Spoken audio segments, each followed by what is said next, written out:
I tried to talk. I talk so much, I just keep talking to an empty chair.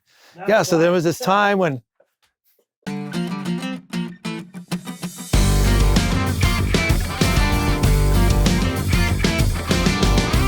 Hi everybody, hope you're doing marvelously well. Sitting here with my friend Dave Kushner. How are you? great to see you, Warren. Great to be seen. We've been threatening to do this we were thinking 2 years, but it's actually pre-pandemic, so it's probably 3 or 4 years. Yeah, I was waiting the whole time. I know, you were just Every sitting day, dude. I would check my emails, like It's not calling. refresh. Like he said he was gonna, said we were gonna do this thing, and I had everything nice every day. I know, I'm sorry, I have to apologize. So you've been a busy boy because you're doing tons of film and TV stuff. Yeah, I mean, ever since, right, I think around 2008, Yep. when Velvet Revolver ended, I started. Is that long ago? Yeah. I got really, I kind of was at this impasse. Like we fired Weiland. Yeah. Then a month later, my son was born, my first kid. We were still trying to find a singer, and I was very frugal. Mhm. In the band, I was like, oh, let's get in tomorrow. That guy could go to jail. That guy could OD, or Yeah, it just felt like very tenuous. So yeah. I was always, would save my money and stuff, and so I was fine. But I didn't know where I was going to go, Yeah. and I thought, and my son was super colicky. So if you don't have kids, that means like basically inconsolable, just crying all the time. Basically You're like, means no sleep. yeah, I didn't know what I was going to do. And I thought, if I'm a touring guy, and take a gig, then I'm going to be gone, and my wife, will be tortured by my son's crying. And so I was like, either maybe try and go into producing or composing. And then I met this guy, Bob Thiel, and we were actually with Scott and Brian Ray and Bob Thiel and me were all at Johnny Rockets and on Fairfax. And we were eating, and Bob was saying, oh, I got this gig. I'm doing the music for this show. It's called Sons of Anarchy. And it's kind of like The Sopranos meets the Hells Angels. And they hadn't shot anything. So he was just describing it. And we were like, oh, it's kind of a goofy name. And, because it's like Aerosmith, it's like there's no anything. And if you just hear a name, like half the band names you hear of now, you would roll your Red eyes Hot Chili at Peppers. before. Yeah, doesn't it's sound like ridiculous. a rock band. It sounds like a blues tribute band in the South or something. Yeah. But then we started talking music, and he's like, why don't you come by if you want to write something?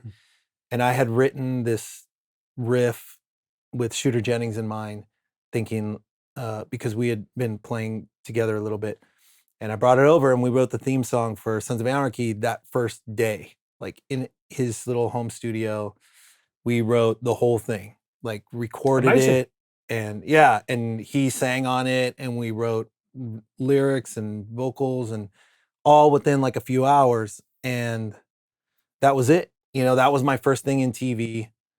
And I just went on from there. I was like, oh, this is awesome. I can write a mini song. Like, you didn't have to write the second verse and make it a little different than the first, and then a double chorus, and then a bridge, and then a double chorus out, or, all these other things that, you when you write, you make this little thing, and it's like, and it's awesome, whether it's a riff or whatever. But then you have to think about, how do I make this into a 3.5 minute thing or a 5 minute thing? That was It still has to be really good. Yeah. But But yeah, that's how I started, and then I've been doing it ever since. that's incredible. And they loved it, obviously. They did. It was funny though, because we had written it early on, and it was about 6 months before the show premiered. Because of the hype of the show, the people at Fox kept sending Bob emails, and he would forward them to me, and he would send an email from someone at Fox saying like, hey, what about if we got Slash and Lemmy to do a song together? And he would send it to me, and I'd be like, oh God. And it was always like dudes I was in the band with, like, what if we got Stone Temple Pilots to write? Because Scott had gone back to SCP. Yeah. And it's like, what if we got SCP to write the theme song? So for 6 months, You it was didn't know like you they got it. liked it, Yeah. and Kurt really liked it, but Fox was kind of, vying to get a bigger, better name. We found out at the premiere. We went to Paramount, and they have the theater there, and we watched the first episode, and the credits were to our song, and it was still like, well, we don't know for sure if we're going to use it, even though the show debuts next week, and so, but at that thing, we were like, okay, I guess we're in. 99% there. Yeah. Just got to wait for the episode to air. Yeah. So that was it. That's incredible. I'm sure they probably did loads of other test things and all kinds of. I guess I didn't. I didn't hear about those. But I'm sure that would have freaked you out even more. Yeah, it was pretty terrible. And since then, what have you been working on? Because a ton of stuff. I went on from that. We went. I ended up doing this show on ABC called Detroit 187, which is really where I learned to, I guess, be a composer. Like actually score a TV show. Because at first I was like, oh, I'm a TV guy now, and I had this partner, this guy I shared a studio with, and he was like, and then we got the job through the same guy, Bob, doing Detroit 187. And he was like, you don't even know how to do a cue. We had this fight, and I'm like, I do too. And like, I had no idea what a cue was. I didn't know what that meant. I didn't know that was the little piece of music that goes in the scene, that's what they call it. And I was like, oh, I could do that. And he's like, no, you can't. And there's just all this stuff that I learned along the way. And so we did that show.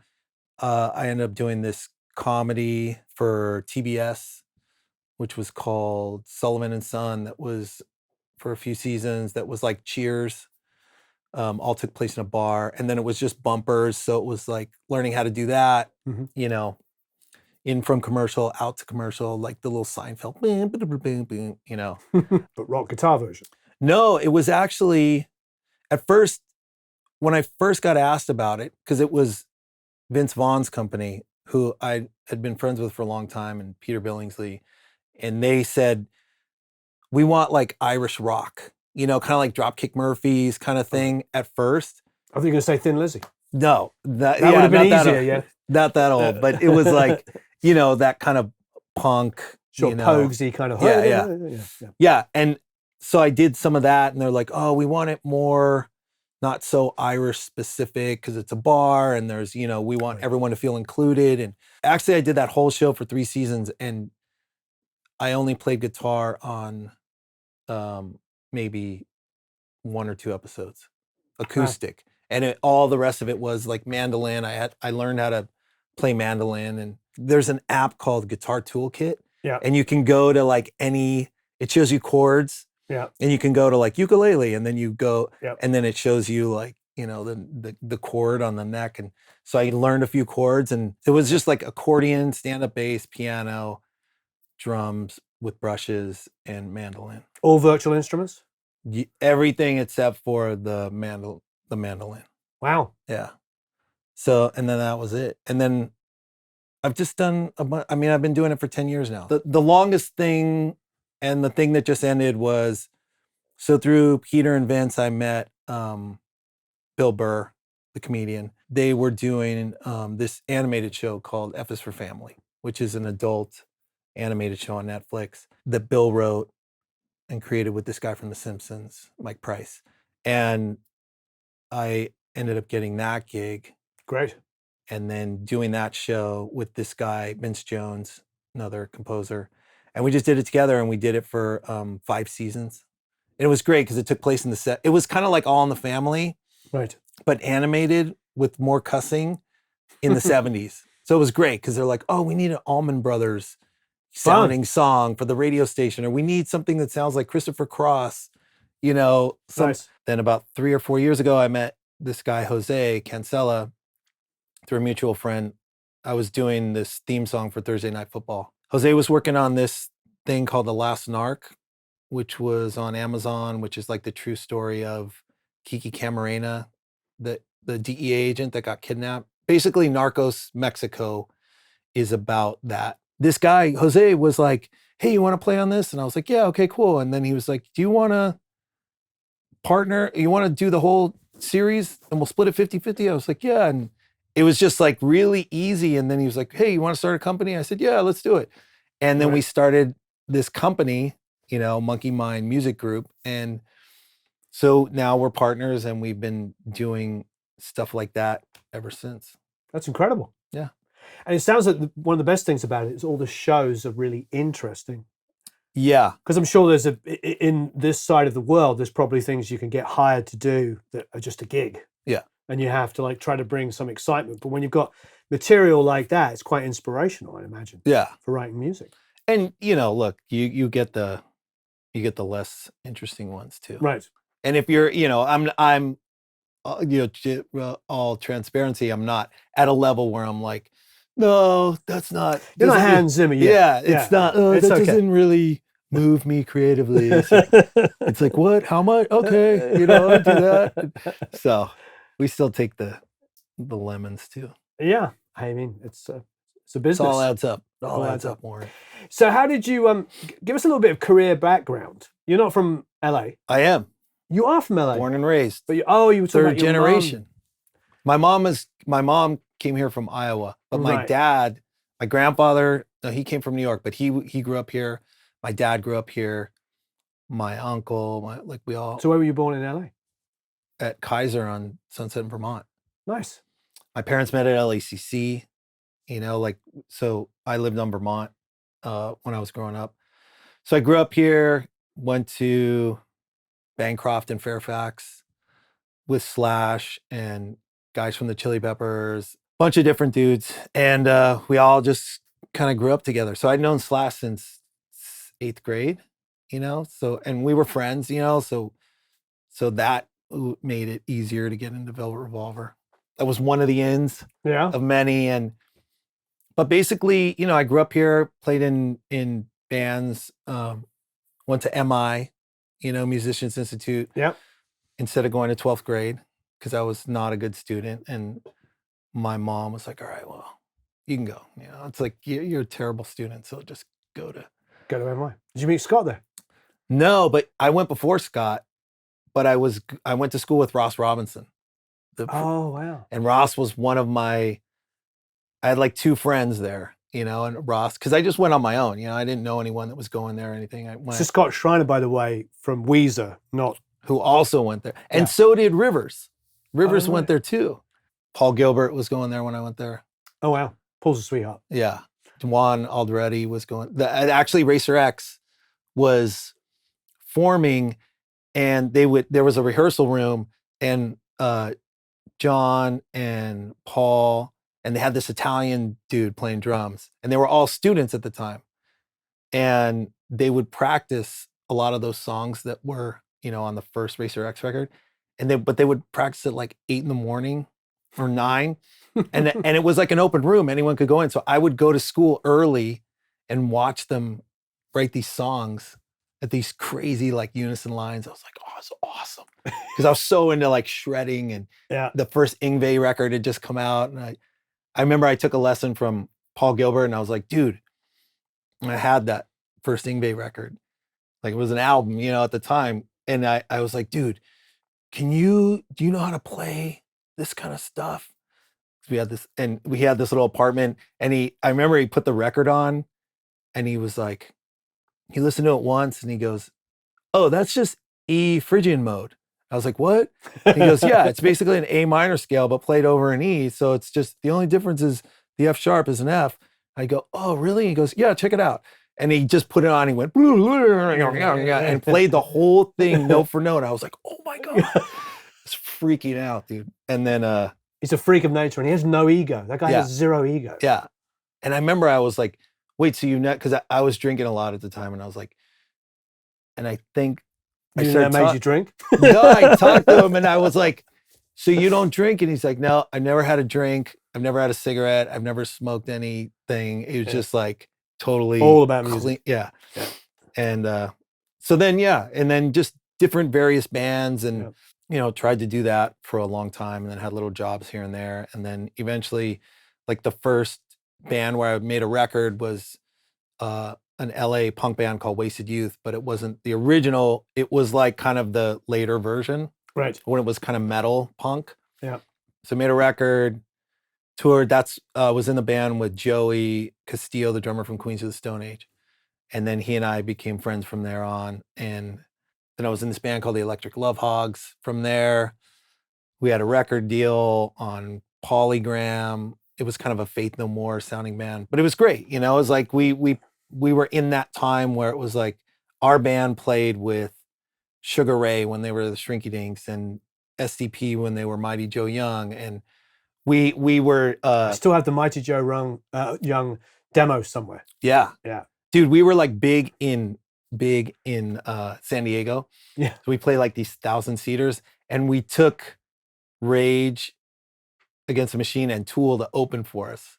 Like someone just posted, I think it was Maynard from Tool posted the flyer from that gig. And it's like Electric Love Hogs with Rage Against the Machine and Tool.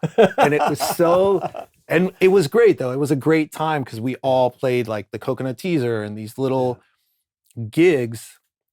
We're all friends. We all knew each other, you know, and it was awesome. And It was a very different time because when I moved here in '95, you could get a record deal yeah, and you'd maybe end up with $30,000 or $40,000 to live on yeah, because the record deals were big enough for everybody to get a. yeah. And people used to just get record deals. The record will come out and fail, then get another record Yeah. deal with a new band, and it's a totally different culture. That's kind of what happened. You know, it was like Yeah. Wasted Youth. We didn't really make any money to live off of, but we made a record.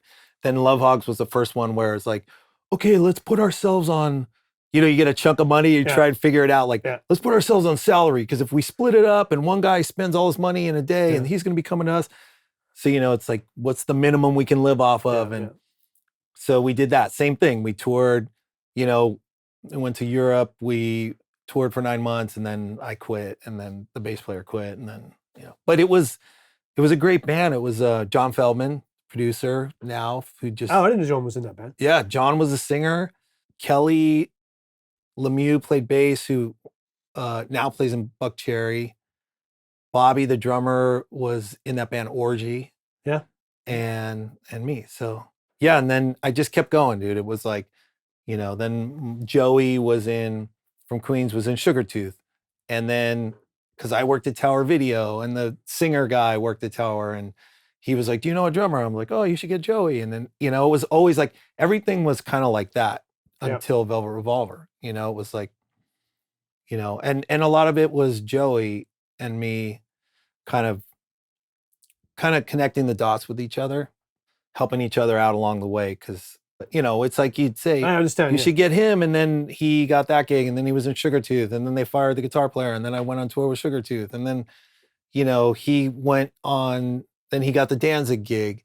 And then a couple years later, I got the Danzig gig. And so I was playing in Danzig for a year. And then in between, I would have to work, you know, a job. Had you seen Slash since school and joining the band?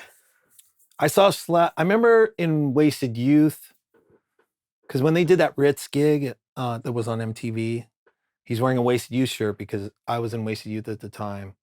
And I remember he came in because he used to work at Tower right before I did. Him and Axel both worked at Tower Video 6 months before they quit. 6 months because the record was starting to happen, and then 6 months later, I worked at Tower Video. So they would come in and he'd be like, oh, because he lived right up the street on Larrabee, and he was like, oh, what's up, Dave? You know, so, but that's when he became Slash.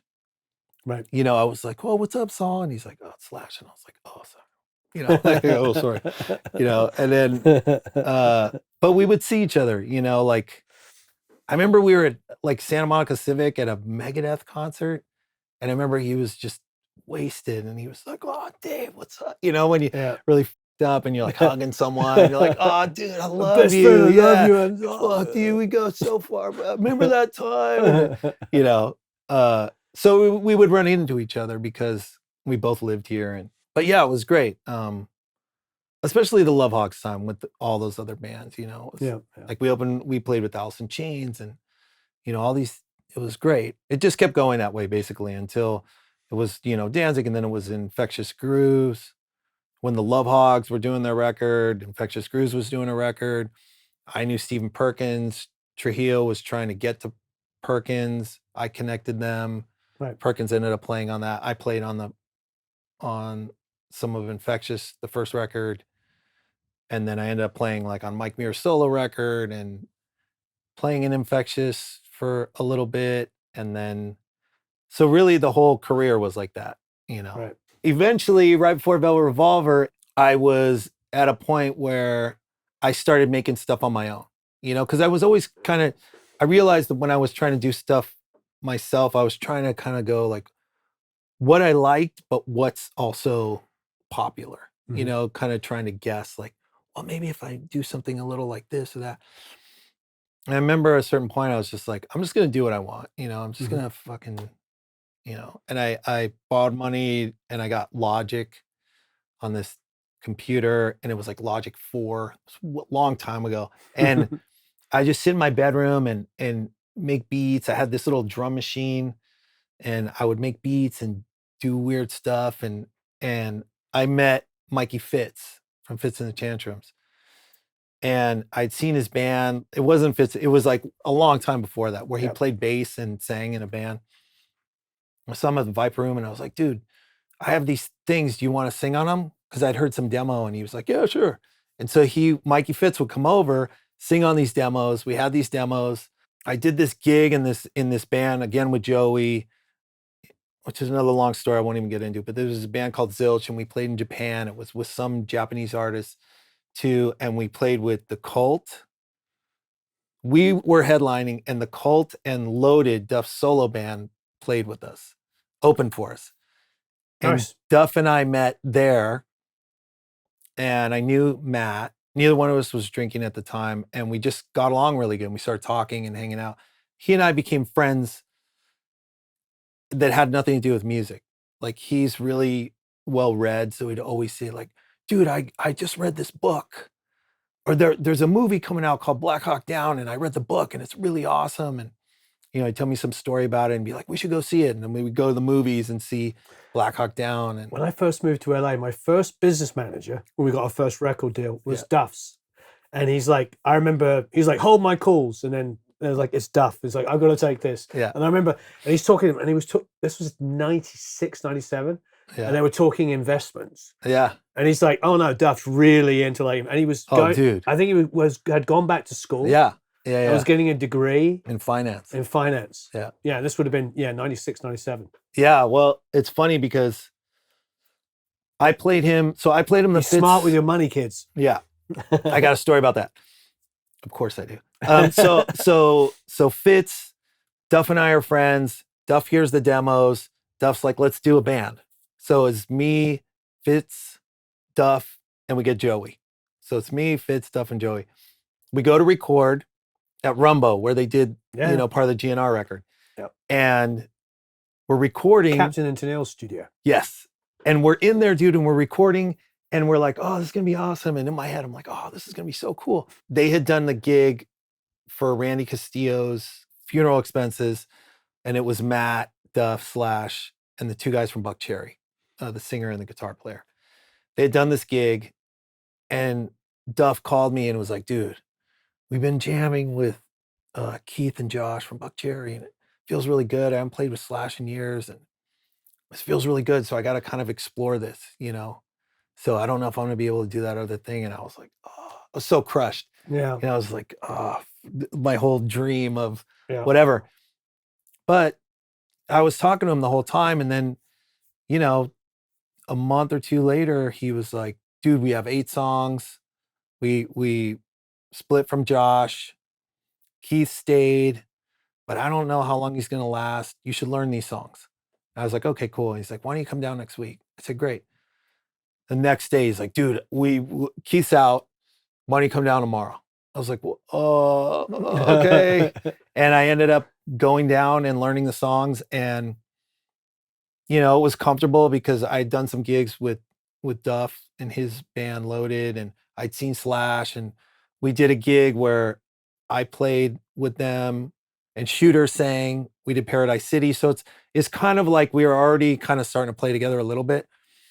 And I went down and I played and at Mates, and that was it. It was like, because they were already set up there.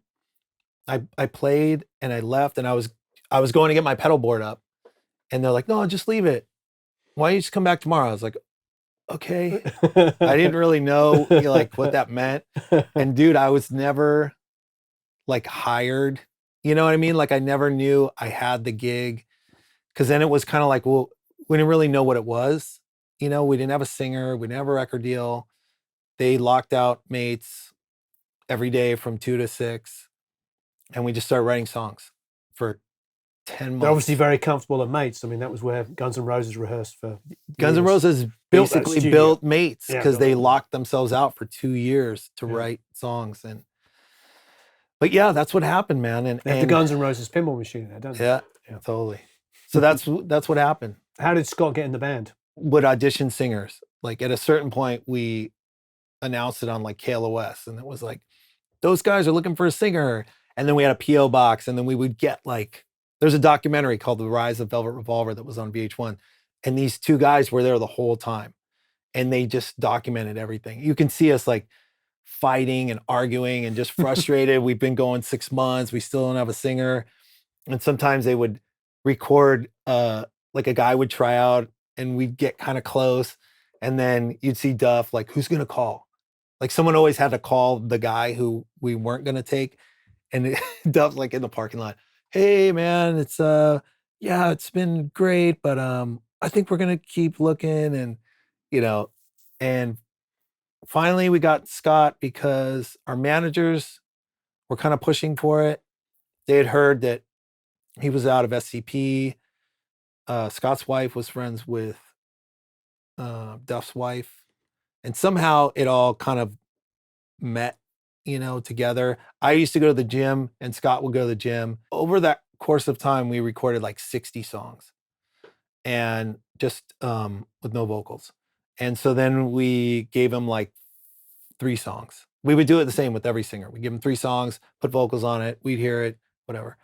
So he did that, and he gave us back 1 song, and we were like, "Oh shit, guess that's the guy." Like, he's like the song was great. Yeah. I mean, it was actually the first single was "Set Me Free" that was on the Hulk soundtrack. That song, the demo version, sounds basically exactly like the album version. And in the documentary, you can see us all talking about it, like, "Oh man," because he was kind of fucked up too, and we were like, "Are we really gonna start like this?" Like, there was all this tension. Like he came down the first day. We were like, "Hey, what's up, man?" Yeah, everything was cool. The next day he was supposed to come. He didn't show up. It's like, we're calling him. There's an assistant that's like, "Oh, he has the flu." And we're like, "Oh, he's got the flu." All of a sudden. Yeah. And then the next day, all these record executives and people, music supervisors from different companies were coming down. And he was supposed to be there that second day. Because once he came, it was like this. It was like the managers were like, "All right, we're gonna get these music supervisors, and we're gonna get them all to come down. We're gonna do a soundtrack for a big movie, and then it's gonna be great. And then we'll get a record deal, and then blah blah blah blah blah." Because that was the day, like early 2000s, when if you had a song over the end credits of Mission Impossible or Sure. The Hulk or all these big blockbuster movies. And so all these guys were supposed to come down, and the first day we met him, hung out, played. The second day, he didn't show up, which was the rehearsal day. The third day was the day that they were all coming down. He was supposed to be there at 12. They were coming at 2. We're like, "Oh, just come at 12. We'll rehearse for 2 hours." He doesn't show up till 2:30 after everyone's there. We're like, "Oh my God. Seriously? Like, this is how we're going to do this?" And he came in, and he crushed it, and that was it. And then the band was off, and then we did the Hulk, and then we eventually got a record deal. And but then back to Duff, I was like, "Dude, I got a check." And I'm like, "What do I do? What do I do with my money?" He's like, "Buy a house." It's like, "What? I only got this much. Like, the house costs like almost 10 times that much." He's like, "You'll be fine, dude. Just do this. You only have to put 10% down, blah blah blah blah." And it was back in the day before the big crash in 2008. So you could basically go to a bank and say, "I got a lot of money." And then they would say, "Okay, cool. We'll give you a loan." Like, it was like so easy, dude, back then. And not like that now. No, No. Now it's the opposite. Yeah. It's like, and I remember you know, and then You're like, look, me, I'm in a magazine. Yeah. Give me money. it totally, dude. See, It look. was like that. Yeah. And then the second thing he said was because when Matt was in Guns N' Roses, he just like, he spent money, even though he was hired, he spent money like he was, you know, an original member. Because he was just like, you know, it was a big deal, you know, being in Guns, and he would rent houses and buy cars. And Duff was like, just watch what Matt does and do the opposite. And I was like, okay. But, you know, I mean, Matt's done fine after that. But, you know, because based off of how he used to, you know, just buy 2 motorcycles so I can ride with a buddy, or, you know, that kind of stuff. I was like, and I was really, you know, I was worried because then Scott got arrested after being in the band for 2 weeks. And I was like, and that was the thing, you know, I was like, well, what if he gets arrested, and what if it's all over, and how am I going to buy a house, and I put 10%? He's like, no, you'll be fine. If you make that commitment in your head to put that money down, you'll figure out a way to keep going, you know? And so I did. Now I have 12 houses. I'm just kidding. But yeah, it worked out, you know, it was like, it was the best investment because, you know, I mean, you know, too, like as a homeowner, it's like, it made more money investing in real estate, which is just buying a house to live in, to raise your kids. And then you know, and then you sell it and you make good money, and you know, it's just where it's where the money's at, Warren. Well, we can grab a guitar. I mean, if you trust Connor, we could grab that beautiful, whatever, dude, they're all that 347 345 345. Oh, it's gorgeous. Is it like a wine red? What? Yes. No, dude, that was was my touring guitar for the second record. Oh, it's heavy. Yeah. But yeah, it was on. It has stereo inputs. Yeah. I mean, it's like true stereo. You can actually plug it in and send it out 2 different. But the tape was like the dummy tape on tour, because it was like, don't put in the wrong hole. Like, you know, like, give me the guitar, and which one? So McBob, this is great. Duff's tech, who would deal with me, he's like, I talk like this, and he's like, we better put some tape on that. Oh, he's sticking it in the wrong hole. And then it's got this Veritone, which is like kind of like the Q switch on a Crybaby. Yeah. You know how it has that Q switch, and it's all like different tones, like knocks it down. Well, you know all that stuff. So that's what this does. Amazing. So tell us about these pickups. So originally just, you know, had one of these here. Yeah. And then Gibson, there was some guy that they had a contract with that would make these pickups called P94s that are P90s, but they just look different, and they're built to put in the space of a humbucker. And I just always liked 3 pickup guitars, like SG Customs with the 3 pickups. Right. So I just told them to put 2 of those in. But they're a little noisy. I mean, they're P90s, so they're not really right. I mean, they're wound like, you know, like single coil. They're single coil pickups, basically. Nice. No grounding, and they're noisy. And this was new. You got it new. Yeah, in 2005. I love the color because it's a deeper red than that bright cherry red. This is cool. Yeah. I like this red better.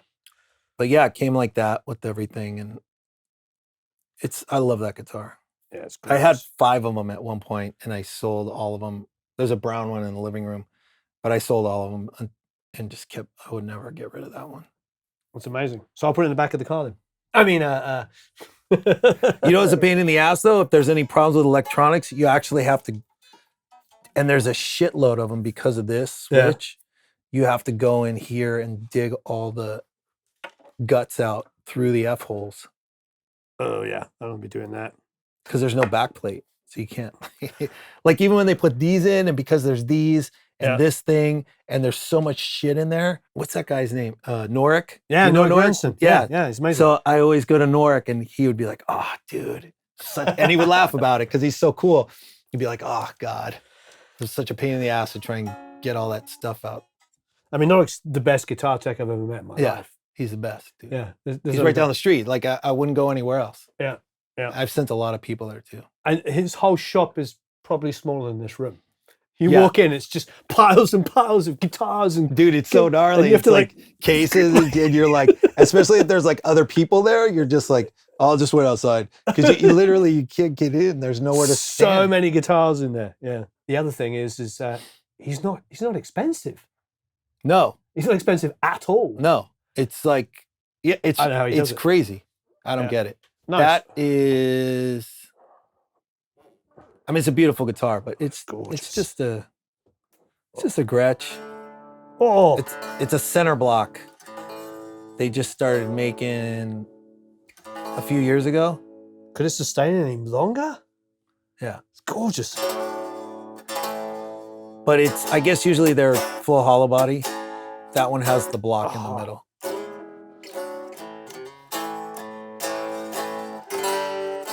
It's got to be the ultimate rhythm guitar, just like power. Like, it's great. I love that one more. For rhythm? Yeah. Or just for everything? For everything. Yeah. But that one's good too. Actually, that SG is really good for rhythm stuff. It sounds so like AC/DC, Malcolm Young. Wow. More than that. Even more than this. Yeah. This is gorgeous. Is this an American-made one? Oh, it's Japanese. Like, wow, these are great. So are you partial to the hollow bodies then, or at least the semi-hollows? So we did our first record, and I had all like this company Fernandez. Yeah. That I had a signature model with. Yeah. There's that green one over there. I'll grab it. I feel like if I move, my mic will fall off. And I'll fall down, and I'm just gonna sit here like this. It's great. It's got 5 strings on it. How many do you need, dude?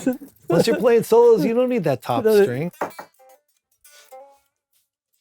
That's nice. Yeah, that was even without the toppy.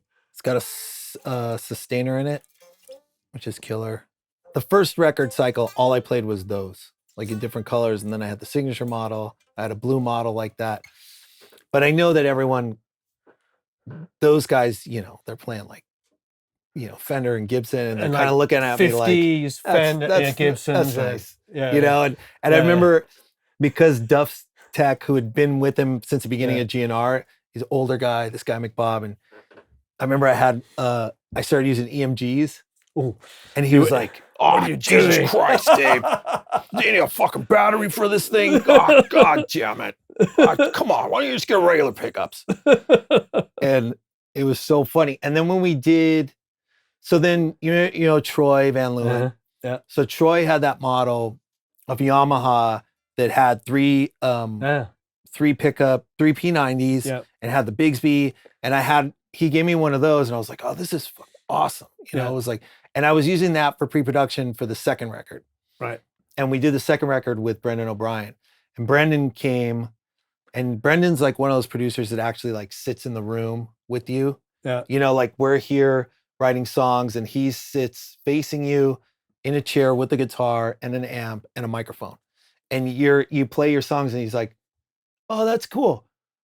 What if you did," and like the most complicated riff you could imagine that you would play, he'd be like, "What if you did that thing?" And he'd play it like note for note. Yeah.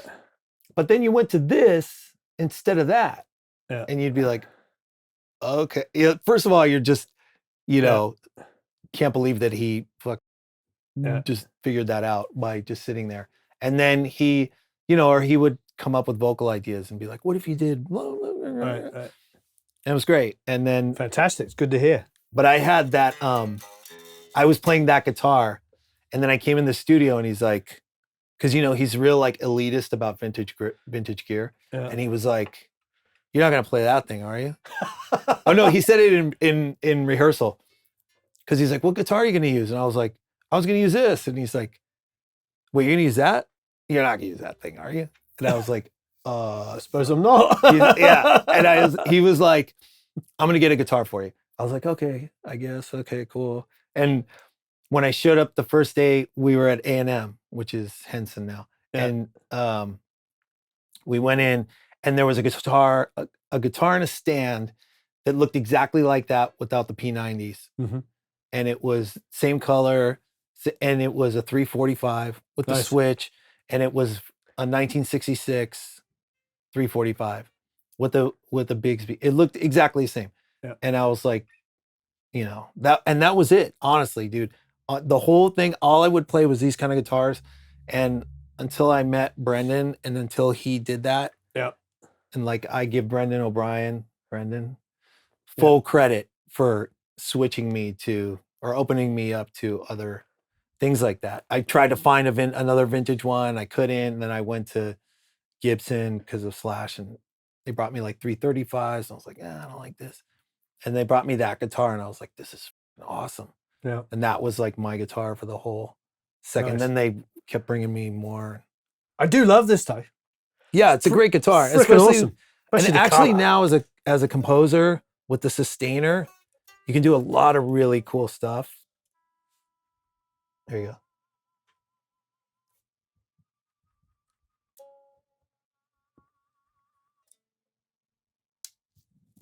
Yeah, that's amazing. So one is like a normal note, and then one's like a feedback higher note. That's like the normal note, and then there's that note. Are you hearing it? It's cool. Kids love it. Can you still get these? No. I mean, probably on eBay or whatever. It's wonderful. Yeah, I love the color. Love the color. What else is there? You got a lot of guitars here. What's this crazy looking Charvel back here? Oh, that I got made at the Fender Custom Shop. Oh yeah, they got the name now, don't they? Yeah, just because I liked the way it looked. You should play. I've been playing on this guitar. I can't play. That's all I only play for money. Eric, can you give him some cash? That's $20. So no, it's I did a deal with I didn't do a deal, I just knew those guys, and they were like, hey, you want some of these? And I was like, okay, cool. Nice. So I have this one, and then another one looks exactly the same, but it's a Telly, like beat up, upside down Telly headstock. And I mean, like when I was going to MI, I was all about the Charvels and shredding. Well, because wasn't Eddie's guitar? It was a B stock Charvel neck, wasn't it? Yeah. Before that he got at Performance Guitars. Yeah. Which was where, when Charvel was in San Dimas, yeah, they would, all the seconds that had like a little nick or a little whatever, they would send to Performance Guitars, which was right catty corner to Capitol Records building on Selma and Vine. Yeah. And so when I was a kid, or, it's like 18, I would go into Performance and get these kind of necks that with the fat frets and flat, and build. I had a guitar like this in music school, that I painted with, silver paint, spray paint, and it had a Floyd Rose, and it had a, Charvel second neck. Great. I love that feel, What are the pickups? They are, I Seymour think they're Duncan? Seymour Duncan JBs. JB's, nice. Maybe. Well, they could be. Yeah, sure. Yeah. JB's is good. Yeah. No, I love this guitar. It's really beautiful. It's got the little back plate there. Yeah. But it's weird because I don't really use the bar. I just like that it stays in tune and being able to tune it here. I don't know. That's cool. Oh yeah, it's nice. And it's got 9s on it. Usually I use 10s. If you want to shred, that's the shred on that. See? That's it. It's because of the guitar. Yeah, it's like you have to sweep pick on it.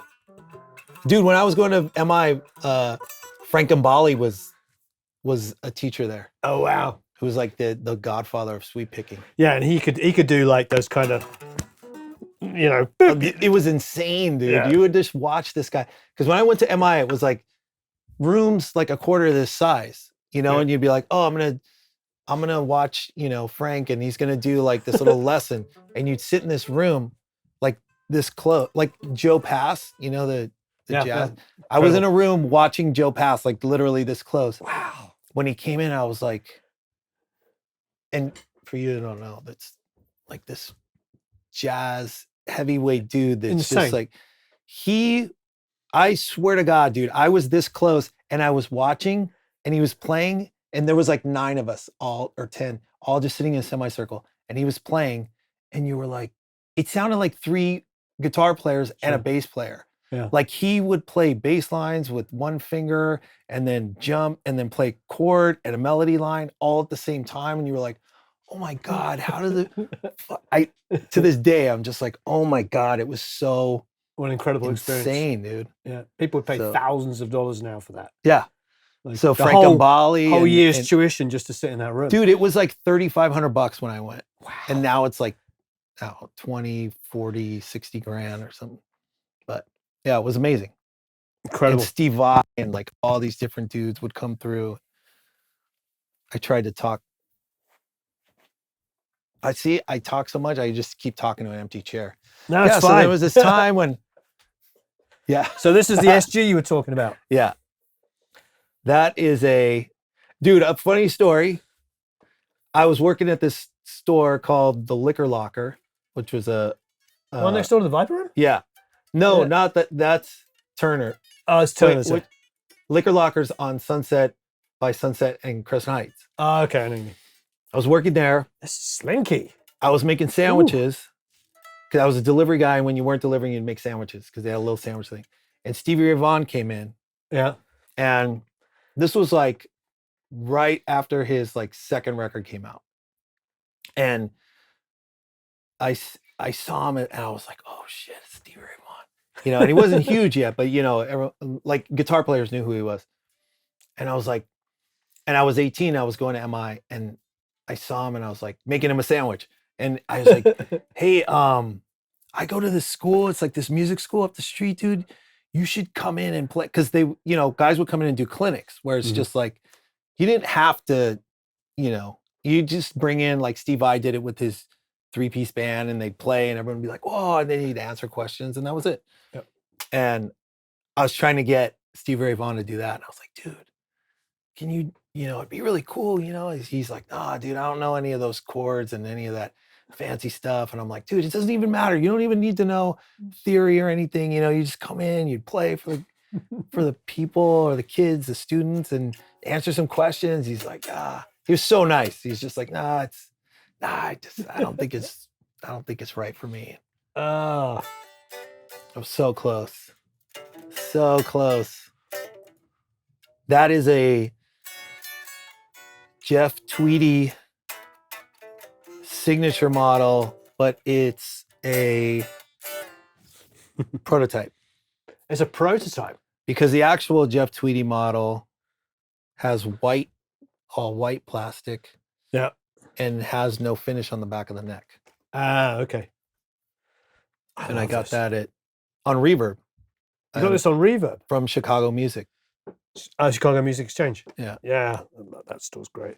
This is really well balanced for an SG. Did Right? they do something different? Is it because of this, maybe? It's because it's mine. I I don't know, dude. I honestly, SG's usually, what do you use? SG's usually, are they usually body on neck heavy? There's something about them normally when I hold them, I'm like doing something. Yeah. This one doesn't do that. It just sits like a. And then I got the Brian Ray one over there. Oh, Brian has his own model? Yeah, dude. Check it Wow. out. Check it out. Check out Brian's. So this has Brian Ray. Brian Ray, plays with Paul McCartney, good friend of ours. Yeah, great guy. Dude, it's got these little buttons you can push. Split. But that doesn't split coil. What does it do? I don't know if it puts them out of phase or it does something. But I remember, dude, I remember talking to Brian. I'm like, because he helped me get this. Because when it came out, I was like, oh, dude, I want to get one of those.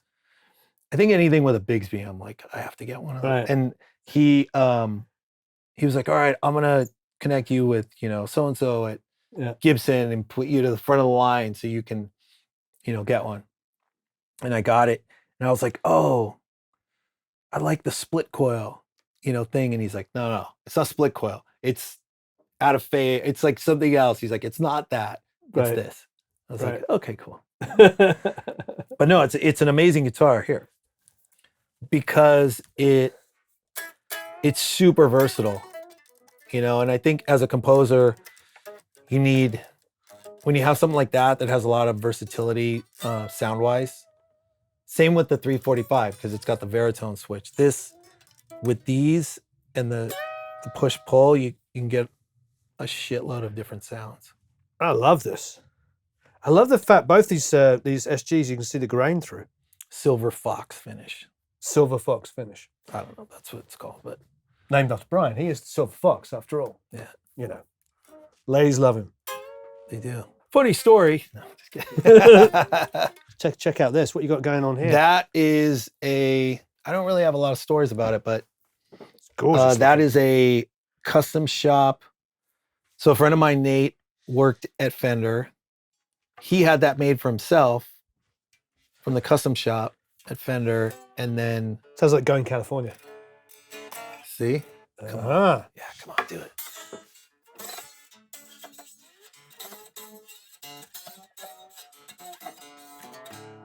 It's not really set up for slide because the action's too low, but you can get around on it if you want. It's absolutely great. It's a really nice Oh, sounding guitar. It's because it's super light, like the wood's not dense. If you break a string, they're custom strings, so they're really expensive. It's all right, Eric's going to pay. Oh, it's Dadgad. You had it in Dadgad. Yeah. Now I've got it in. Dadgad. You know what that means? It's D-A. The Dad, D-A-D. It's the G-A-D. That was in Dadgad. See? Now I've got it's educational as well.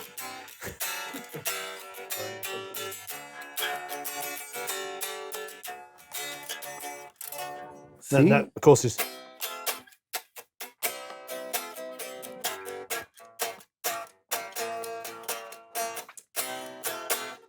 Or. Oh, I love it. This is really nice telly. I know. Really? Warren, I know. No, I've never been a telly guy, but I've got that one, and I was like, wow, it's a good guitar. I mean, is it possible you've got the kind of, you've only got one Les Paul. When you're in a band with a guy that's... Dude, play that Les Paul. Incredibly famous for playing Les Pauls. Did you just kind of avoid... We don't need to be a two Les Paul band. So I have a story about that. Yeah. So I had... What's up with this neck? Dude, play it. Dude. It's the fucking best Les Paul I've ever played. What is this neck? That is a Eric Clapton signature model. Did he have it shaved or something? It's the Beano guitar. When he did that. I think I was just trying to fuck around with some low tuning.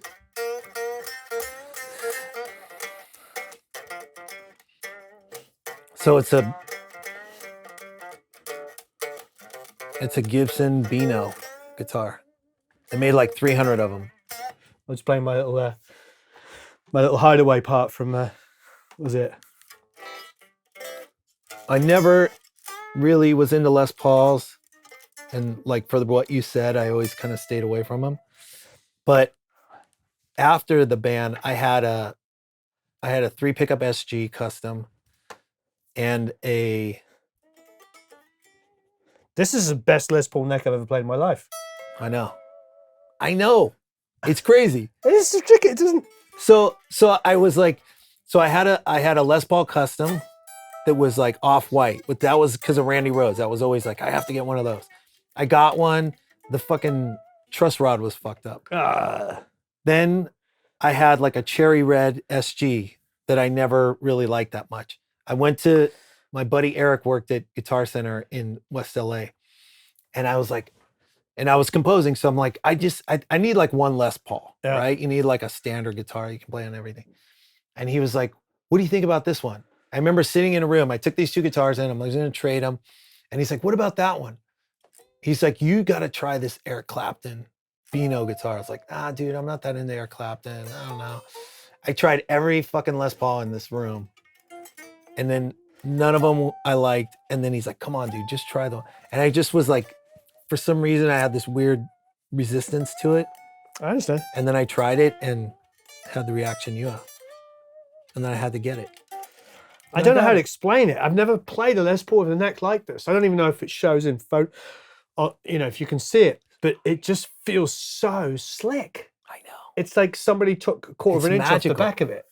The neck is ridiculous. It's the first thing you think when you pick it up. You're like, what happened? Is this?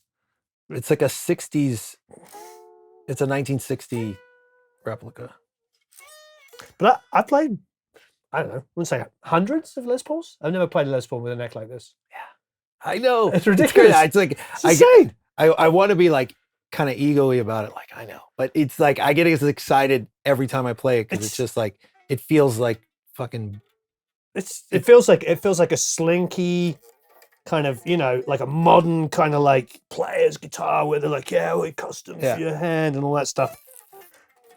Doesn't feel like, because when you get vintage guitars, quite often they're like, yeah, I like this because it's got the baseball neck, Yeah. And it's good for the bending, And I understand, but this feels like a freaking Shredmaster kind of.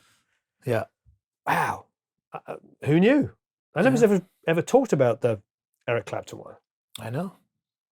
And what's the serial number is EC060? Yeah. Number 60 of 300. Wow. Okay. I wonder how much these are going for now. With his recent troubles, maybe cheap. Yeah.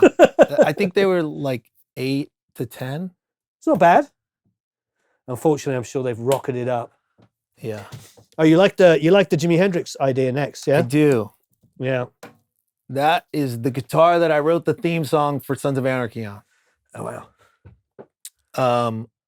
That was I had dude Scott Schreiner. I was like, oh, I gotta get a Strat. Same thing, like when I got the Les Paul, I was like, I need a Les Paul. I was like, I need like just a Strat. Yeah. And I looked everywhere, and I was talking to Ricky Mahler and all these different people, and I'm like trying to get all it, and Ricky can find it. I was sitting next to Scott, and he's like, dude, why don't you just have them make you one? I was like, oh. So dumb. Like the one thing right in front of your face you never thought of. So there's this guy, John Cruz, that's like this master builder at Fender. And I knew Alex Perez there, who was like the artist guy. And they built it for me. This has got a very similar feeling neck to the Les Paul. It's Well, got that same kind of wide but I asked them to make it with bigger frets, and I wanted the neck a little flatter, kind of Charvel-ish. The neck's, it's weird though. It's like thin, but it's got these like shoulders on the back. Yeah, just there. Yeah. I didn't do that on purpose. It just came out that way, and I almost had them remake the neck or shave down the shoulders, but then I was like, it's cool. And it sounds super, super Strat-like. I like doing this interview thing, because all my guitars will be in tune when you leave. So when I do the next one, I can just pick them up. Like, check this out. This is so gorgeous. Yeah, it definitely, I don't know how to explain it. It feels more like a Super Strat than a Strat. You know what I mean? It definitely has that kind of like Charvelli, Ibanez-y kind of, Again, is it slightly wider? Yeah. It just feels like it's got a slightly wider, slinkier neck. Well, that was the thing that when I got that one before I got that Charvel.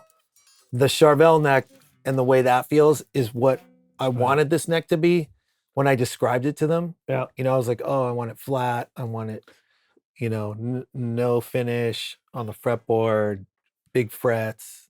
I want it to feel like a Charvel neck, but I want it to look like a Strat. And it was close to what I had hoped. Yeah. It's exactly what I described, but it wasn't, I wanted it to feel like that. Which it does. Gorgeous. And with the Jimi Hendrix neck, headstock, the backwards neck. I know. Some precisions. This is get that thing, dude. old school. Don't worry about those other basses. Just worry about this one. This one? Yeah. Dude. Yeah. Give me some bass. So this bass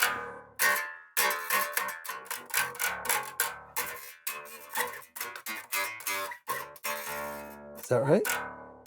Yeah. That one's not, but yeah. This is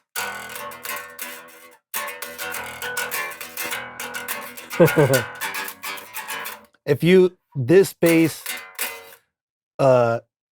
it's just like you have to play it like that. Yeah. I mean, that's me, but Yeah. that's because I had that, ooh, like a big gorilla. You know?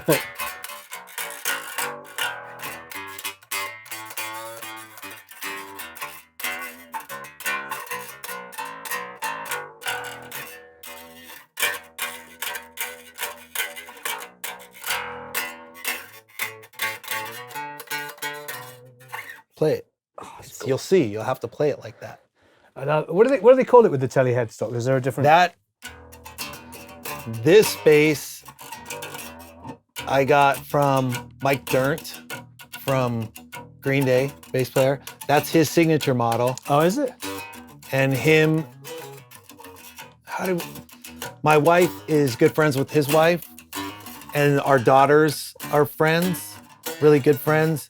And then Mike and I became friends. And That happens to me a lot, yeah. dude, yeah. Kids going to school Yeah. and they're, hey, where are you? Don't I know you? Yeah. And dude, so my daughter went on a play date with his daughter. So my wife and my daughter leave. And my wife came back with that in a case. Oh. And it, and he wrote, like, just out of the blue. And he wrote, like, some nice little thing. And he gave it to me for my birthday. That is a beautiful birthday present. Right? I like this a lot. It's great. I mean, I like it more than, I had a P bass, like a regular P bass, but that thing, dude, it sounds, and when you record it, it sounds as good as it sounds like this. See? Makes you a better player. It does make you just want to kind of dig in Yeah. this groove. Yeah. And it actually sort of reminds me of, Eric, if you could, from Jane's Addiction. It just kind of has Yeah. that, Yeah. it just, yeah, it's Totally, it's a dude. grinded out. Yep. Yeah. Or hooky. I can sort of see Peter, even though I know he plays Yamaha, but I can just see Peter Hook kind of like, just do. It's made for a pick, you're right. Yeah. It says, play me with a pick. And with the a other capital two, P. Mustang bass. Yeah, that's cool. You Yeah. couldn't get it in pink? No. I got that. No, I like it. I It's just great. wanted one of those basses because I saw Blasco from Ozzy's band. Blasco plays one? Blasco plays those. Did he? Yeah. With Ozzy? Yeah. I never knew that. They're like off-white. Does he still manage Black Velvet Roads? I think so. So when I was in Danzig, it was me, Blasco, and Joey. It was killer, dude. So I called Fender and I wanted to get one of those Mustang basses just because I knew they were like kind of 3/4 scale and fun to play. And Mike Schultz at Fender was like, I have one, but it's orange. But it's the only one I have. I was like, I'll take the orange one. I like it orange with the kind of like off-white, Yeah. aged scratch plate. Yeah, it's cute. I know. No, I like it. I'm all joking aside. It's kind of must be great for just writing kind of open string bass lines and stuff. It's good for the studio. It's like a moped. Like, it's fun to ride, but you don't want your friends seeing you ride it. You don't want to see your friends to see you playing We it. just put down the Harley. Now we're picking and this is the moped. Yeah. So what does that make this? With the That- flats. Yeah. So now we have to go to fingers now. Yeah. Pointless playing with the pick. For me, that's kind of the composer thing where it's like, okay, I need a Motown-y sounding bass, something that sounds old when I was doing F is for Family, because a lot of it was in the 70s and some of it wasn't rock. So I would go with the flat ones and that bass. Yeah, it's fun. Are they black or they're just like a really dark? No, they're regular. And then at one point I put because I tweaked out on the James Jamerson. Right. Like I went down a rabbit hole, Yeah. and I was like, oh, he has like I had a sponge in there, Yeah. you know, because he put the sponge underneath. You play with one finger? Yeah. Yeah. I tried to do because I forget which show I was doing, but they wanted like a Motown thing. So I like went so far because I just love doing that. Like I watched like this thing on the Snake Pit, like that original, you know, backing band from Motown. And there's a movie called, I think it's called Standing in the Shadows of Motown. Yeah. You've seen it? Yeah. It's killer, dude. And they show like the background Stevie singers, Wonder playing drums when he's Yeah. 12, and they're like, oh, we brought this kid in, Stevie Wonder, and he's just, dude, he's 12-year-old kid playing drums. Like, it's amazing. Yeah. But you've seen Summer of Soul? Yeah. How good is that? I've seen Summer of Soul. So amazing. The Wrecking Crew movie. Like, I love all that shit. Because I grew up listening to... That's where we were 2 weeks ago. We were at Famous Studios. Oh, really? Yeah, and so we were just like hanging out with Rick Hall's son. And like, I was just like, did you realize your dad was such a pioneer? He's like, no, he just wanted to sign all the best singers. They just all happened to be black. Yeah. It's just like... Yeah. In the middle of Alabama in the late 50s and early 60s. And he's just like working with the most incredible artists in the history of music. It's crazy. Yeah. I mean, that is the cool thing about composing is that, you know, when you're in a band, it's like you start a band and it's like your shared vision or your vision as an artist. When you are a composer, it's the opposite. You know, everyone comes in with their vision and you're kind of a conduit.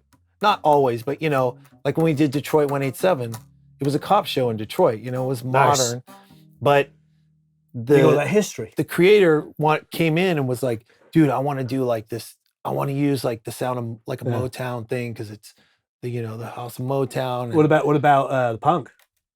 We didn't really go punk because it was a procedural show, and like we said that though, there's like, what about Iggy? Because you got Iggy and MC5. Yeah. But then they also wanted, there was like DJs like Jay Dilla and guys like that where we did stuff like that too. That's very cool. But it was, I mean, that's what's great. And then with this, you know, it was like, oh, we want like this, you know, Motown-y sound. So it was like, okay, James. I just like tried playing with one finger and put flat wounds on it, and same thing. Put the sponge in there. What is that little ovation mandolin? Let's have a look at that. You just outed yourself as a mandolin player. I have no idea. You tuned it properly. I think so. I was working with Greg Leese, and he tells me he just tunes them like guitars. That's what I hear. Yeah. But that's not how they're tuning the app. The app was like, oh, you need to tune them like this. Do you remember? I don't even know if it's tuned right.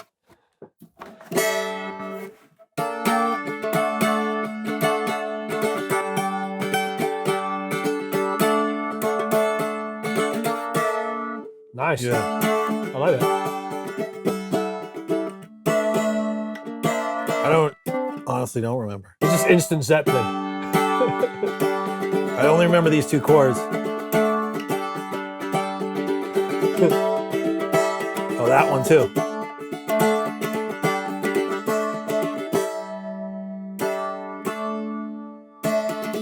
There it is.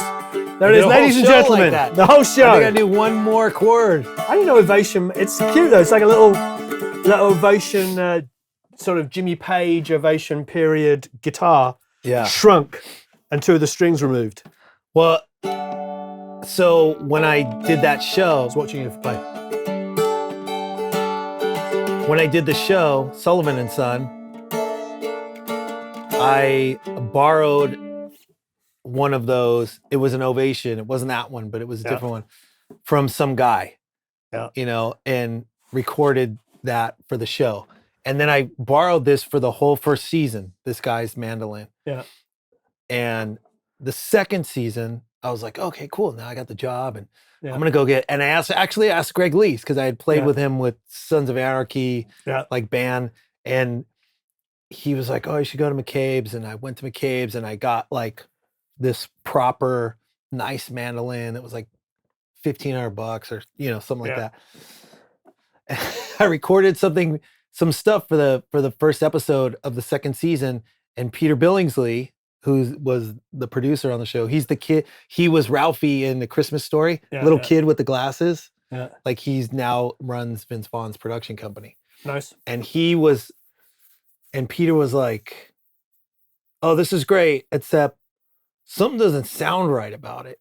And he noticed that all the cues didn't sound right because I was using a better mandolin. He didn't know why, right? But he was like, "It doesn't sound. Is there something different? Do you do so?" And I used all the same everything except for the mandolin was a better. You had a professional mandolin, and so I was like, "Oh, okay." And so then I went on eBay, found that one. How much? I don't know, like $600 or something. Oh wow! And re-recorded all the mandolin with that. Yep. And he was like, "Oh yeah, this sounds right. What'd you do?" And I was like, "Oh, no." I've had similar stories. I wrote a song with Andrew Frampton, who's a big writer, and I DI'd the acoustic and on the demo and carried on tracking on it. And then I was like, well, I've got to record the acoustic properly. So I get like a really nice acoustic. I put like a Neumann KM56 on it, and I beautifully record it and send him the rough. And he's like, "What happened?" And I was like, "What do you mean?" He's like, "All the vibe, all the energy out of the song is gone." And all that happened is I'd done this very professional recording, and yet he liked the scratchy demo energy of the DI. Yeah. So yeah, these guys are smarter than us because they realize basically it's saying like none of it really matters. None of it really matters. If the energy's there, all the expensive bullshit, doesn't matter. It doesn't matter if the energy's there. So what is this? Is this the Sig fiddle? Is this the guy? Matty Barato. Yeah. They're. I don't know what's this tune to. I don't either.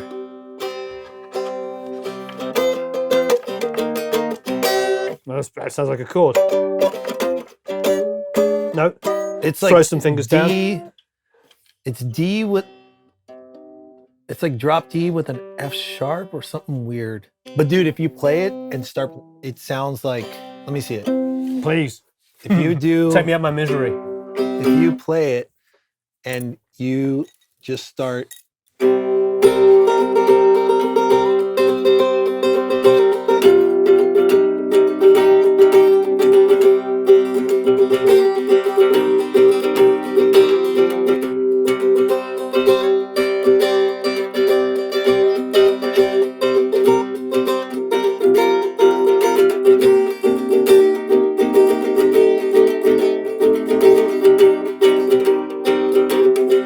It basically sounds Zeppelin-y. And then it suddenly got really hot and humid in here. I don't even know what I'm doing. Like when I got this, I got it from Matty. I see the swamp out in there. There's a gator's head just popping out there. Dude, I went to Matty Barato and I was like, "Dude, do you have any of those Sig fiddles?" And I went to a shop and I was like, "Oh, I want one of those." And I guess he used to make them out of real cigar boxes. Yeah. And then he started making this, which is like the wood, like a fake version where he cuts into it and it's actually made out of wood, but he puts these little buckles on them and stuff and the stickers and all the shit. But it's killer. Like he even puts the little hinges on the back. Yeah. It's not like it opens or anything with the sticker on the back. Little pick. Look at that. Little pick holder. Yeah, look at that. Now we're talking. Got a little hook if you want to wear it. But so this was the first. I was at a shop and I was playing one, and this was like over there. I'm like, "Dude, what about that one?" Yeah. It was one of those moments, and he's like, "Well, that's actually the first one I try to put a pickup in." So it has this pickup, nice, and the little guy there. Oh yeah, the tortoiseshell. And I played it, and I was like, "Dude, I want that one. How much for that one?" And he's like, "Oh, okay." Well. And he's like the nicest guy in the world. And so, and I said, "What do you tune it to?" Because it's like I didn't know this, but I learned it from the app, from that guitar toolkit, because I was like, "Oh, mandolin." And then I was like, "What? It's G-A." And then I saw the tuning, and then it has little pictures of all these different instruments, and you can go to like banjo, and it'll show you the tuning for the banjo or ukulele, and they're all different. It's like, so this had 4 strings. I'm like, "Dude, what do I tune that to?" He's like, "I don't know. It's tuned to like So it's like drop D, but with this, I don't know if it's an F sharp or. And he was like, I don't know, it's just tuned to this. And so I was like, oh, that's cool. And now I just played it, and it kind of sounds banjo-y. It sounds very Swamp. Sounds like the Swamp. Sounds goth, like Gators and. What do they call it? Like a Southern Gothic, Yeah. kind of sound. Yeah.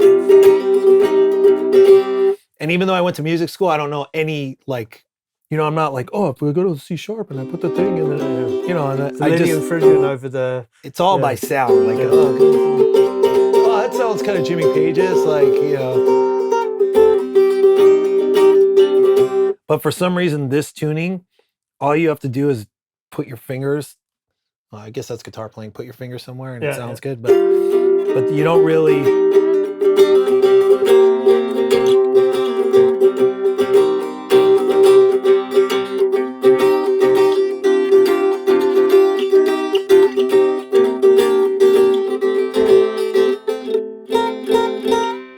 It's awesome. Yeah, it's killer. Yeah, I love it. I remember first seeing those I didn't know about this new one with the original about 10 years, 11 years ago, with the original cigar boxes. All right, I got one more. You got one more? I got this, which is cool, but I don't know how to play it. What is it? It's the see the eyes. That's gorgeous. This is the new ukulele? Yeah, but it's a Danny Harrison one. Oh, really? Yeah, it's a Fender. Just started making these. The Danny Harrison of the George Harrison son. Yep. I don't know. It's got some stuff in there. Some electronics. Yeah, some electronics. It's got a pickup. I don't know. George Formby. Yeah, man, ukulele is weird because they got the skinny string on the top, right, and then the thicker strings. I don't know. I took to mandolin a lot easier than I did ukulele. I always try, and I had aspirations of. I had this other one of like teaching my daughter ukulele, like, oh, I'll get two, and then we'll play, and blah blah blah. And I bought one for my daughter. I don't think she's played it yet. Yeah. So what's that interesting piece of blank paint there? Oh, that's the Funk Logic algorithmic prosecutor. Prosecutor? Yeah. Mm-hmm.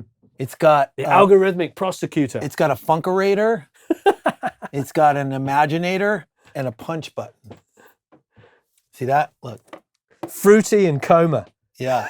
And aha, the imaginator, the Brady's are thump popping good. The Brady's. But it's actually, it's totally like, it's just this. Just a faceplate. There's no guts. And it's like, we used to have them in my old studio with my old studio mate, John O'Brien. And he was like, dude, it's rad. It's like, you just get it. And then if you have an executive come over and listen to a mix, and then you're like, hey, could you put the punch up a little? And they're like, oh yeah. You're like, oh yeah, yeah, that's good right there. You see, it sounds like better. Fruity and coma. Yeah. They don't do anything. It doesn't make any sense. They actually make ones, the company that makes them where you can like plug them in and like the meters actually light up. Nice. And like move, but they're still not connected to anything. It'd be great if you like turned it and it went from like blue to red. Yeah. Because you turn it got more red. Oh yeah. And make the give me more red. up. Yeah. Yeah, that's great. So well, there's that. That's a great piece of gear. So are these the 2.2s? They are. They're 2.2. Yeah. When'd you get these? So I had a friend. It's always a story. I had a friend. Oh, so I shared a studio with this guy, Rupert, who Photech, who was like one of the early pioneers of drum and bass. And he and I shared a studio. He had these. They sounded amazing. And he had a friend that somehow was knew like the guys from PMC, but also knew them. I guess it was what's the guy's name? Maurice. Yeah, Maurice. Yeah. And he's like, and somehow it turned into this thing where it's like, I did this masterclass in London at Metropolis Studios. Nice. Which is like where Jimmy Page does all his mixing, and his daughter actually works there. Oh, she does? Yeah. And she's like a receptionist or something, or maybe she's the studio manager. Right. And then Metropolis in London is also the main showroom for all PMC speakers. Oh wow. So he's like, if you do this deal, they'll pay you. Just for people know, it's inside of an old what is it, like electricity? It's got like these huge Yeah, like a chimneys power or plant. Power plant. That's what I was looking. Yeah, it's an amazing building. And so they're like, they'll do a deal with you where they'll pay you this much, Yeah. and you do a master class. Yeah. And then they'll give you the speakers. Oh, nice. And I was like, what? And so I went and did this master class and basically just talked about it's kind of like what I'm doing now. Yeah. But I had to have like recordings. Sorry, I'm not giving you any speakers. No, I had to have recordings of you know, like Sons of Anarchy thing, like sessions, and I just talked about whatever. But it was pretty incredible. They had like, I guess they were doing that, I was about to say Band du Soleil, Cirque du Soleil, the Love one, the Beatles one in Vegas. And it was right before it came out, and they had the soundtrack of how they split it up and did like, you know, different versions and had it all, you know, kind of surround soundy. And they had this room with the, you know, PNC makes these huge speakers like this, and they're like towers. And they had like a 7.1, I think. Maybe it was 5.1. It was like 7.1, because I was like, what? That's, you know, that's not even a thing. And it was like these speakers were all around the room, like this tall. Yeah. And it was like the most. Any on the ceiling for Atmos? No, but it was like the most pristine sounding thing I'd ever heard. And you could hear like little, it's like in the theater when you hear little sounds everywhere. Yeah. And it was like Beatles songs, just fucking like, but with all this little. Love's incredible. Yeah. It was amazing. And I never knew, because I had like, what did I have before that? Like NS10s. Yeah. You know, and I'm we all like, did. Yeah. But for composing, I never knew like things could sound that good. Mm-hmm. And what I love about these speakers is they're super clean sounding. Incredible. Like NS10s have a lot of, you know, it's like, oh, if you can mix on those, it's going to sound good anywhere. The thing I like about these is they're super neutral, and and like even like putting them on floating stands makes a big difference too. Wow. Which, you know, all stuff I just learned as I went along with composing. Like, because I used to be sitting on here. Right. And it's night and day, dude, when you take them off of there and float them. And the sound is just all the way around. And like, I have a sub, but I don't even need to use it with these because there's so much low end. Fantastic. Yeah. So what about your SPL? That's your monitor controller and speaker selector and everything. Yeah. I mean, honestly, dude, like I had the guy, John O'Brien, that I mentioned, who was my best friend since I was growing up. You know, when we played on this Little League team, I have the picture of me and him from Little League. This is the trophy from that season. And that's, you guys were first. Yeah, that's me. And that's my buddy, John. And so he passed away like 10 years ago, and we were sharing a studio. And but you know, we lived together forever. We were friends forever. He's the one that, when we did Detroit 187, I did it with him, and he's like the one that said, you don't even know how to do a cue. Yeah, yeah. And then but this is where we met. And that's amazing. But some of this stuff was his. You know, like we had a studio together. You know, all the guys, we had this great room.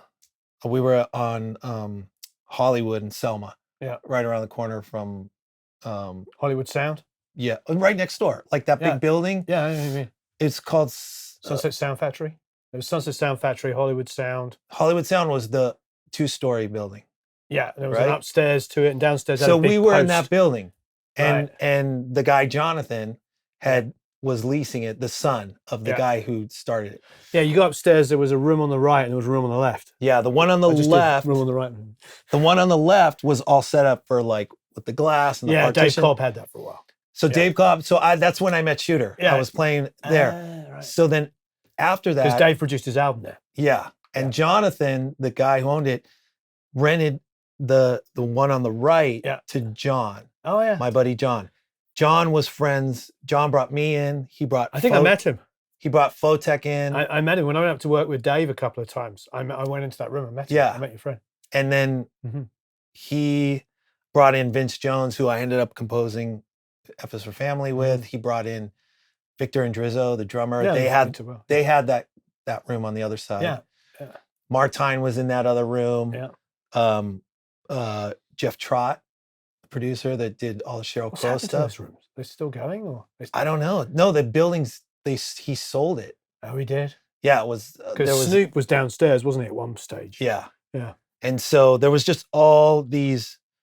The guy, so like I can't remember his name. Anyway, so we were all in this building together at the same time, and John was the conduit who brought all these different people in. I see. And so when he passed away, we all, basically bought the gear at a premium to give his widow the money. And Great.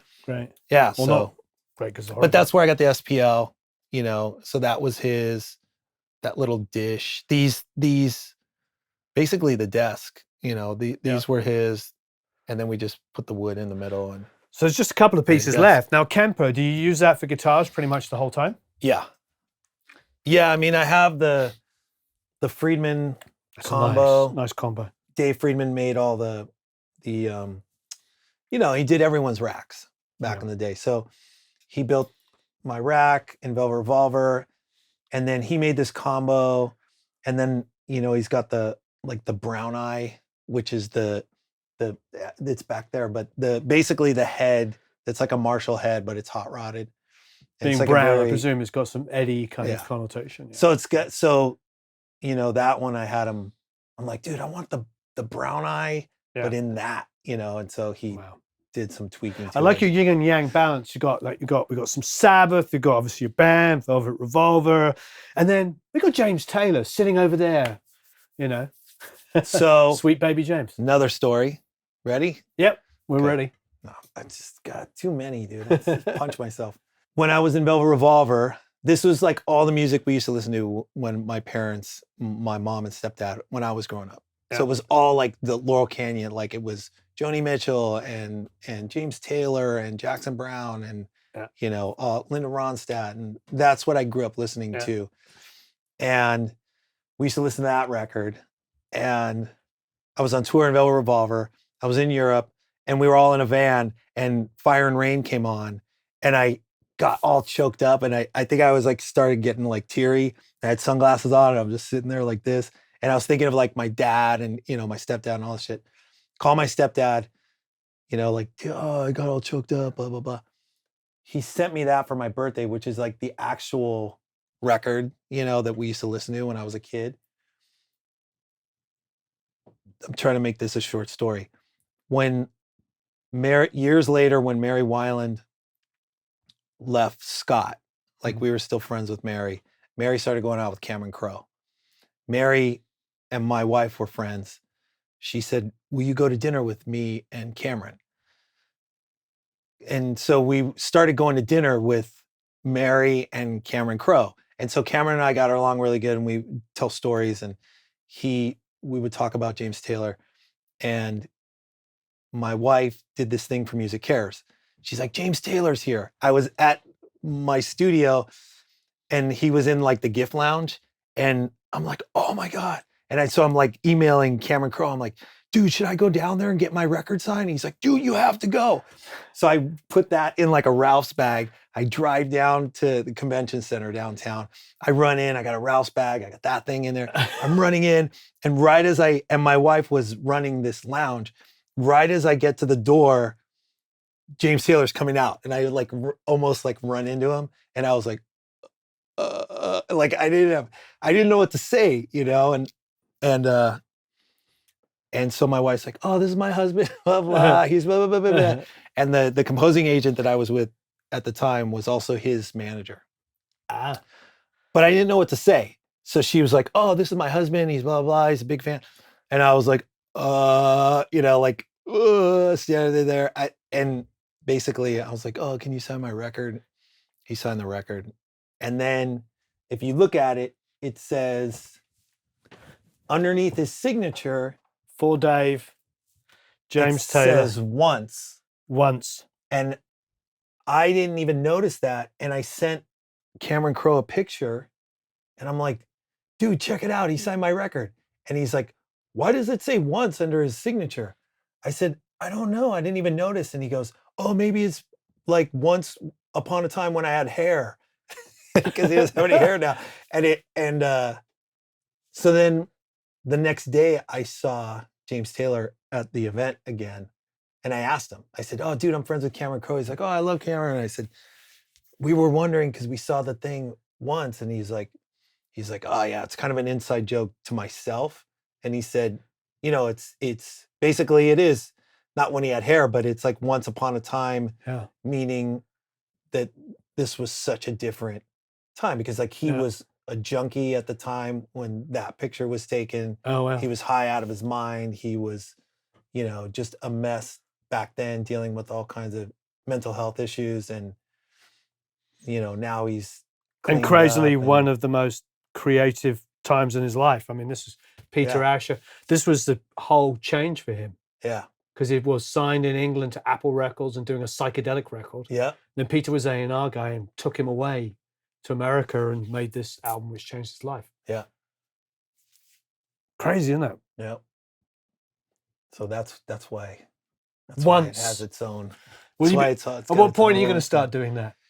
I don't know. I can do it now. You do it now, yeah. Once when I had hair. Once when I had all kinds of pictures where I had long hair.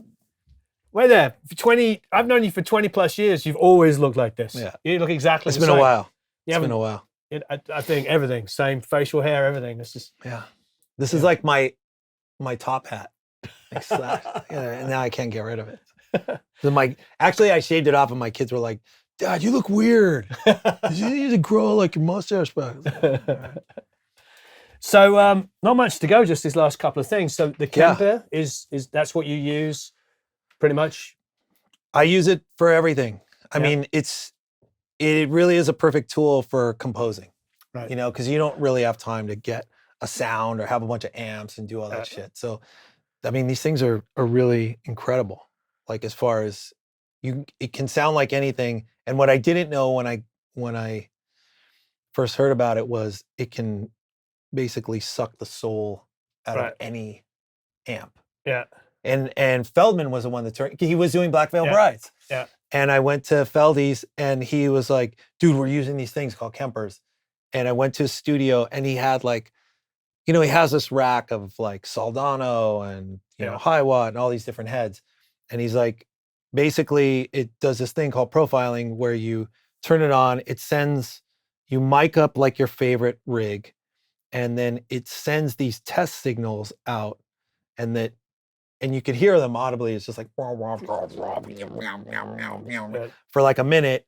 And then all of a sudden that sound of that combination of amp and mic are in there. And then you can A/B it. And he said he did it with all the Black Veil guys.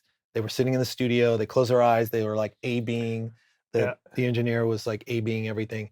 He said they couldn't tell the difference. So I did it with Vince, my old partner, and we were like, all right, cool, let's get that. And I did it too, you know, before I bought it, I was like, we literally sat there, we profiled some amp, and you couldn't tell the difference. And live, not so much, but I need a blues sound, I need it to sound like an old, whatever. I need a rotovibe with, I need it to sound like Jimmy Page, on Battle of Evermore, whatever. Right. So you can really get any sound. And it comes with like 400 presets. And you can tweak all the saves you 400 amps. Well, 400 to start with. Until you go and literally you could go to like some vintage Andy Brower and rent like, the AC30 that they used on this record. Yeah. You could rent it for a day, profile it, and you'll have that sound in there. Like when I first got it, Steve Stevens is a big, like he's really tweaky into gear and stuff. And I called him and I was like, dude, you have one of these and what's up? And we can profile stuff. And he's like, oh dude, I already profiled like this thing and that thing. And I got this profile rig from this person and this producer and blah, blah, blah. And he's like, I'll send them to you. And he sent them in an email. You know what I mean? Like it was like 40 different amps, but because it's literally just information. Yeah. So it's like kilobytes. And it was like, you put it on a stick and you stick it in, and you're like, Scott did it when he was in Weezer. He profiled all his bass amps, all the different rigs, you know, the Emperor amp, the Right. high watt, the SVTs, and he just sent them to me in an email, and I have them all in there. Incredible. So it's killer. It's killer for bass, killer for guitar. All right, we've got, last but no means least, just 3 pieces of gear here. The Apollo, so I presume that's your I/O, your interface. That is my interface. You know, again, it's like with the Les Paul. It's like, you know, I acquired these guitars over time, but you know, it's just like, what's the bare bones, like, standard thing that I can get away with? Like, I need really good speakers. I need this thing because I had 2 sets of speakers before, and it blah, blah, blah. And, you know, someone was like, oh, you need the Chandler, the LTD one, because it's like, you know, it's like a Neve mic pre, but it's cheaper and blah, blah, blah. I've never been like a big gearhead. Like, I don't really know even what I'm doing when I try and tweak the distressor. I'm just like, I have to like go online and go like, oh, that one's like, the fucked up thing about the Chandler is like nothing's labeled. Like there's no word that says mid, low, whatever. So it's like, I'd have to go online and like download the manual and go like, oh, the mids and I don't know what the fucking, this killer, you know, oh, but sounds like 40 hertz to me. I'm like, I don't fucking know. So I just turn knobs and till it sounds good. Yeah, or call guys and like you and say, dude, I got a Chandler and I got this mic and I got the singer coming over. I don't know. And they're like, oh, just go online and get the profile for the blah, blah, blah, blah. And so. Best thing with the singer is just bypass the EQ, figure it out later. Yeah. Yeah. It's the best advice I can give you on that one. I'll show you this though. This is kind of a secret weapon. This is a. Yeah. You know about these? Yeah. Jay-Z or Jay-Z, depending on. Yeah. It's the black hole mic. Yeah, we love them. Dude, they sound, for me as a composer, it's like I just need one of everything again. And these are like the cleanest, you know, most neutral speakers I've ever had. Same with this mic. You know, it's like the cleanest, most neutral mic that I have. I have these headphones, those AKG ones that are on the stand. Oh, sorry. Whoa. Slow down. Slow down. You're going to break my shit. You're going to f up the Grammy, dude. Don't scratch the Grammy. Did he say Grammy enough? I didn't hear it. The Grammy? Yeah. The Grammy award trophy. Don't scratch it. No, but those headphones sound exactly like the PMC speakers. Like 100% neutral. I think it's their 812s. They're open, so you can hear everything, but sonically they sound they're totally neutral, but they're like the best sounding headphones ever. You can only wear them for about 15 minutes because they're so heavy and uncomfortable. Right. But they sound amazing. So. Nice. And you got a Grammy for Slither. Yep. Nice. Got a Grammy. Did you think when you were in high school 100 million years ago? No. You would ever have a Grammy and no, dude. Live in the hills and none of it was. And I'll tell you the best part about Velvet Revolver was not the best part, but one of the better things was my wife got kind of amateur into photography right when the band started. And I'm not the guy that would see like Paul McCartney and be like, hey, can I get a picture with you? Blah, blah, blah. Yeah. You know, and I'm really shy that way, even though I talk a lot. She is like Jersey, you know, from Jersey, Italian, like has no problem, like, you know, and she had this killer camera. So, and we had just gotten married when we were mixing the first record, and she got along with everyone. And so she would just come on tour with me all the time. Like, even though I shared a bus with the band, you know, and then Scott had his own bus, but like, you know, Slash stuff, Matt, everyone like got along with her, and she would just like come on tour for like probably 70% of the time.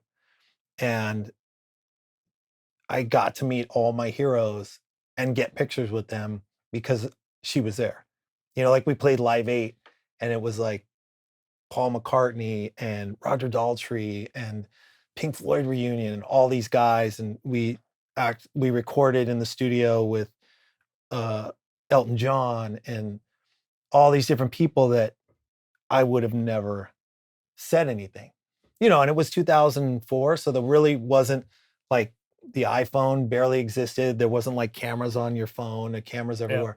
And she had this nice fucking, like what you're recording with. And I have all these pictures like me and, Jimmy Page and Paul McCartney and Brian May and fucking, nice. Everyone. It's an incredible. So that's a really, when you talk about like being a kid and listening to all those, Zeppelin records and Sabbath and all these guys, dreams do come true. Dreams do come true. But it is fun though. It's like, no, it's the best, dude. I mean, that's really what it's all about. Cause it's like, I remember Scott Schreiner, dude, because so me and Brian Ray and Scott used to always go to Johnny Rockets together. Yeah. And none of us had those gigs, and we would all hang out and talk about, whatever. And then I think Brian got the Paul McCartney gig first. Right. And then right after that, Scott got the Weezer gig. Right after that, I got the Revolver. And so we would all kind of talk each other off the ledge, because one of us would be like, oh, I don't know, dude. So-and-so didn't talk to me today. And I don't know, maybe he's in a bad mood. Maybe I'm going to get fired. And they'd be like, no, dude, you already played on the record. Stop auditioning. Brian would say that shit to me because I'd be like, oh no, It was funny because I remember when I got my first check and Scott was like, dude, just enjoy the moment because you're never going to get a first check again. And I was like, oh, okay. You know what I mean? And like all these little kind of very grounding moments with those guys, where it's like, oh, okay, this is my first check. It was like for, 12 grand or something. I was like, oh, most money I had ever had in my life. And I was like, oh, dude, and I really was like, okay, just gonna enjoy the moment. Not like, what am I going to get? So, and he was really good at, I remember when I had a string endorsement with Rotosound, and then I wanted to switch to Dunlop because like my friend worked at Dunlop and blah, blah, blah. I was like, oh, I call Scott from the road and I'm like, dude, I don't know what to do because, so-and-so's trying to get me to switch to Dunlop and, but I feel bad because I've been with Rotosound for this minute, blah, blah, blah. And he's like, have you tried the Dunlop strings? I was like, oh, no. He's like, dude, you gotta try them. Like, try them for a week. Yeah. Tell the guy you're gonna try them, play them, and then decide. He's like, because that shit was really influential to me, which I never thought of any of this. And he's like, dude, I remember seeing the Chili Peppers on David Letterman and watching Flea play something, and I was like, oh, he's playing a Music Man, and he's playing a Guild hard key head or whatever it was. Yeah. And he's like, now I know later that it might have been rental gear, it might have been whatever. But he's like, I, the next day, wanted to go out and buy that gear because that guy who I looked up to was playing it. And he's like, that shit's important. And it really stuck with me, like those kind of lessons on, because you get caught up in the grandiosity of it all. You're like. I remember having breakfast with Brian the day after he met Paul. Yeah.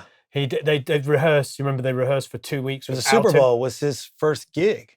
Yeah, they'd done 2 weeks of rehearsals without him, so they could learn all the songs. So Paul would just come in and do the next few days. Yeah, and you could tell he was visibly kind of shaken. Oh yeah, and dude. he first of all he said to me, he goes, he goes like, it was weird. He goes, I came in and there was the bass, and like in the case, and it still has like the Hamburg set list taped to the bass.